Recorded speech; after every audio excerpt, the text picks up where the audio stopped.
세상에서 가장 무서운 사람은 누굴까요? 대놓고 욕을 퍼붓는 사람? 아닙니다. 주먹을 휘두르는 사람? 그것도 아닙니다. 진짜 무서운 사람은 웃으면서 칼을 꽂는 사람입니다. 더 소름 돋는 건 칼에 찔린 줄도 모르고 집에 와서야 피가 흐르는 걸 발견한다는 거죠. 직장 동료가 회의 끝나고 다가와서 이렇게 말합니다. 오늘 발표 진짜 잘하더라. 긴장 많이 했을 텐데. 칭찬 같죠? 그런데 집에 와서 샤워하다가 문득 깨닫습니다. 잠깐, 저 사람이 왜 내가 긴장했을 거라고 단정짓지? 그제야 그 말 속에 숨어있던 가시가 느껴집니다. 너 원래 발표 못하잖아. 오늘은 그래도 덜 망쳤네 라는 뜻이었던 겁니다.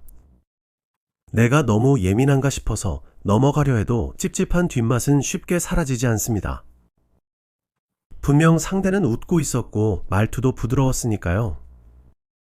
하지만 여러분의 감각은 틀리지 않았습니다. 여러분은 지금 고단수의 심리 공격을 받은 겁니다. 심리학에서는 이런 행동을 수동 공격성이라고 부릅니다. 영어로는 패시브 어그레션이라고 하죠. 대놓고 화를 내는 능동적 공격 대신 웃음기 섞인 말이나 미묘한 태도로 상대방을 공격하는 방식입니다. 솔직히 말하면 아주 비겁한 방식이죠. 왜 비겁하냐고요? 자신은 안전한 곳에 숨어서 상대방에게만 상처를 주기 때문입니다. 일반적인 공격은 최소한 정정당당합니다. 나 너한테 화났어 라고 말하면 상대방도 대응할 수 있죠. 하지만 수동 공격은 다릅니다. 겉으로는 아무 문제 없는 척하면서 안으로는 독을 품고 있습니다. 마치 안개처럼 형체가 없어서 잡을 수가 없습니다. 더 무서운 건 이게 일회성이 아니라는 점입니다. 수동 공격자들은 이걸 습관처럼 때로는 성격처럼 가지고 있습니다. 연인에게, 가족에게, 동료에게, 심지어 처음 만난 사람에게도 무의식적으로 이런 패턴을 반복하죠. 오늘 마인드 돋보기는 이들의 가면 뒤를 비춰봅니다. 그들이 쓰는 구체적인 수법은 무엇인지, 왜 이런 행동을 하는지, 그리고 우리는 어떻게 대처해야 하는지 아주 자세히 들여다보겠습니다. 그들이 가장 자주 쓰는 공격 기술 하나씩 살펴봅시다. 첫 번째 패턴은 칭찬을 가장한 비난입니다. 가장 흔하고 가장 교활한 방식이죠. 이번 보고서 정말 잘 썼네. 평소랑 다르게. 칭찬 같지만 핵심은 평소에는 못했다는 비아냥이 있습니다. 살 빠졌다. 예전에 많이 쪘었구나. 역시 마찬가지입니다. 요즘 화장 잘 받네. 피부 관리 시작했어? 이것도 들여다보면 예전엔 못났다는 말이 숨어 있죠. 문제 삼으면 어떻게 될까요? 칭찬도 못 받아들이냐는 역공을 당합니다. 그래서 반박이 불가능한 겁니다. 두 번째 패턴은 은밀한 태업입니다. 말로는 알겠어 해줄게 라고 해놓고 행동으로는 부탁한 일을 일부러 늦게 하거나 미묘하게 망쳐놓습니다. 회식 장소 예약을 부탁했더니 엉뚱한 날짜로 예약해놓습니다. 중요한 서류를 전달하는 걸 깜빡합니다. 회의 자료를 공유해달라고 했더니 회의 시작 5분 전에 보내줍니다. 그러고는 아차 실수했네. 미안해서 어쩌지 하며 빠져나가죠. 이게 한두 번이면 실수지만 패턴이 되면 공격입니다. 세 번째 패턴은 의도적 무시입니다. 대화 중에 특정 사람의 말만 무시합니다. 단톡방에서 모두의 말에 반응하면서 한 사람에게만 답을 안 합니다. 회의에서 다른 사람 의견엔 고개를 끄덕이면서 내 의견엔 아무 반응이 없습니다. 직접 뭐라 한 적 없으니 따질 수도 없고 지적하면 못 봤어. 너무 예민한 거 아니야 라는 반격이 돌아옵니다. 네 번째 패턴은 애매한 빈정거림입니다. 그래, 네가 다 잘했어. 뭐 행복하면 됐지. 알아서 잘 하시겠죠. 말 자체는 긍정적인데 어조와 맥락에서 비꼼이 철철 흐릅니다. 하지만 녹음해서 들려줘도 난 진심이었는데 하고 발뺌할 수 있는 절묘한 수준을 유지하죠. 다섯 번째 패턴은 한숨과 표정 공격입니다. 말은 안 해요. 대신 한숨을 푹푹 쉽니다. 눈을 굴립니다. 고개를 절레절레 흔듭니다. 왜 그래? 라고 물으면 아니, 아무것도 아니야 라고 합니다. 하지만 온몸으로 불만을 표현하고 있죠. 상대방은 이유도 모른 채 불안해지고 눈치를 보게 됩니다. 이 모든 패턴의 공통점이 보이시나요? 전부 들키지 않는 공격입니다.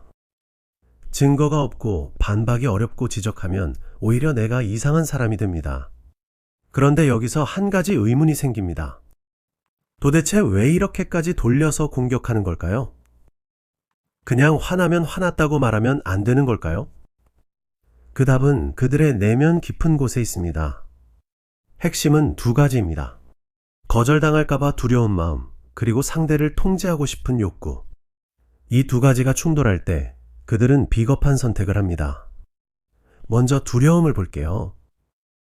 이들은 타인과의 갈등을 감당할 내면의 힘이 없습니다. 대놓고 화를 냈다가 상대가 나를 싫어하면 어쩌지? 관계가 깨지면 어쩌지? 내가 나쁜 사람으로 보이면 어쩌지? 한쪽에서는 착한 사람으로 보이고 싶어 합니다. 모두에게 사랑받고 누구와도 갈등 없이 지내고 싶죠. 하지만 다른 한쪽에서는 분명히 화가 납니다. 불만이 있고 상처받았고 짜증이 나죠. 건강한 사람이라면 나 너한테 좀 서운했어 라고 말할 수 있습니다. 하지만 수동 공격자들은 이게 불가능합니다. 그래서 겉으로는 웃으면서 속으로는 복수하는 방식을 선택하는 거죠. 여기에 통제 욕구가 더해집니다. 특히 상사, 부모, 선생님처럼 대놓고 맞서기 힘든 상대에게 이런 패턴이 나타납니다.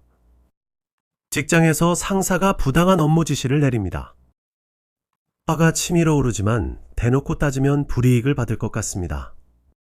그래서 입으로는 네, 알겠습니다 하고 속으로는 이렇게 생각합니다. 두고 봐, 내 마음대로는 안 돼. 그리고 그 서류를 실수로 늦게 제출합니다. 회의에서 상사의 아이디어에 미묘하게 문제를 제기합니다. 네 말대로 하긴 싫지만 대들 용기는 없어. 그러니까 늦장 부려서 너를 골탕 먹일 거야. 이게 그들의 속마음입니다. 가정에서도 똑같습니다. 권위적인 부모 밑에서 자란 아이는 대놓고 반항하면 혼나니까 대신 숙제를 안 하거나 일부러 늦게 일어납니다. 시킨 일을 깜빡했어요로 넘기죠. 이게 성인이 되어서도 이어지면 관계마다 이 패턴이 반복됩니다. 또 하나 중요한 점이 있습니다. 수동 공격은 상대방에게 죄책감을 심어주는 아주 효과적인 방법이기도 합니다. 직접 말하지 않고 분위기와 태도로 이걸 전달하면 상대방은 이유도 모른 채 미안해지고 불안해집니다. 결국 상대방을 통제하는 데 성공하는 거죠. 정리하면 이렇습니다. 웃으면서 여러분을 매기는 그 사람은 강자가 아닙니다. 화내서 거절당할까봐 두렵고 그러면서도 상대를 통제하고 싶은 욕구 사이에서 비겁한 선택을 한 겁쟁이일 뿐입니다. 자, 이제 그들의 실체를 명확히 알았습니다. 그렇다면 우리는 어떻게 해야 할까요? 지금부터 실전에서 바로 쓸 수 있는 구체적인 대처법을 알려드리겠습니다. 아이러니하게도 수동 공격자에게 가장 효과적인 대응은 싸우지 않는 것입니다. 그들은 여러분이 화내고 당황하길 원합니다. 그래야 봐, 제가 예민한 거잖아 라고 말할 수 있으니까요. 그들의 게임에서 이기는 방법은 간단합니다. 게임 자체에 참여하지 않는 겁니다. 첫 번째 기술은 회색 돌멩이 기법입니다. 영어로는 그레이 락이라고 부르죠. 돌멩이는 차도 반응이 없잖아요. 그들의 도발에 무미건조하게 마치 회색 돌멩이처럼 반응하는 겁니다. 구체적으로 어떻게 하냐고요? 3단계로 알려드릴게요. 1단계 깊게 숨을 들이마십니다. 상대의 말을 듣는 순간 화가 치밀어 오르더라도 일단 숨을 깊게 쉬세요. 이게 감정적 반응을 막아줍니다. 2단계 표정을 지웁니다. 놀라지도 말고 화내지도 말고 그냥 무표정을 유지하세요. 눈을 크게 뜨거나 미간을 찌푸리면 그들이 원하는 반응을 준 겁니다. 3단계 짧게 답하고 화제를 바꾸거나 자리를 피합니다. 실제 상황을 볼게요. 상대가 이렇게 말합니다. 이번에 잘했네. 평소랑 다르게. 여러분은 이렇게 답합니다. 아, 네. 그게 전부입니다. 설명하지 않고 방어하지 않고 화내지 않습니다. 상대가 또 이렇게 말합니다. 요즘 바쁜가 봐. 연락이 뜸하더라. 여러분은 이렇게 답합니다. 응, 좀 그랬어. 그리고 다른 얘기로 넘어갑니다. 핵심은 감정을 주지 않는 겁니다.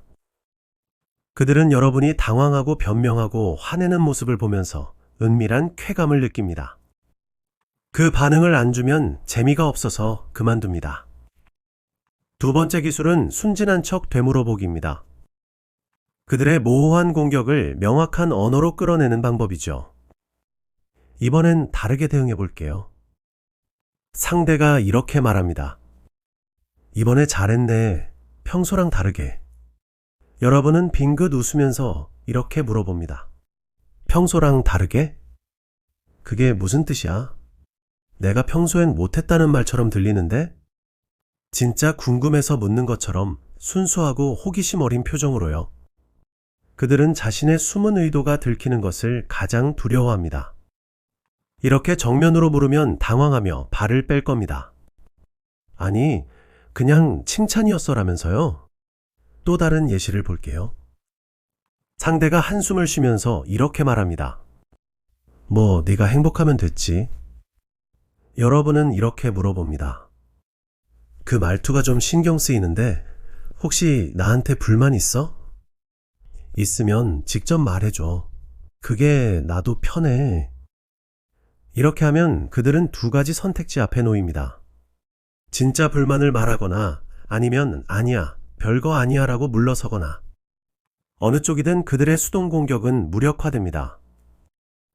세 번째 기술은 기록하기입니다. 직장에서 수동 공격적인 동료나 상사를 상대할 때 특히 유용합니다.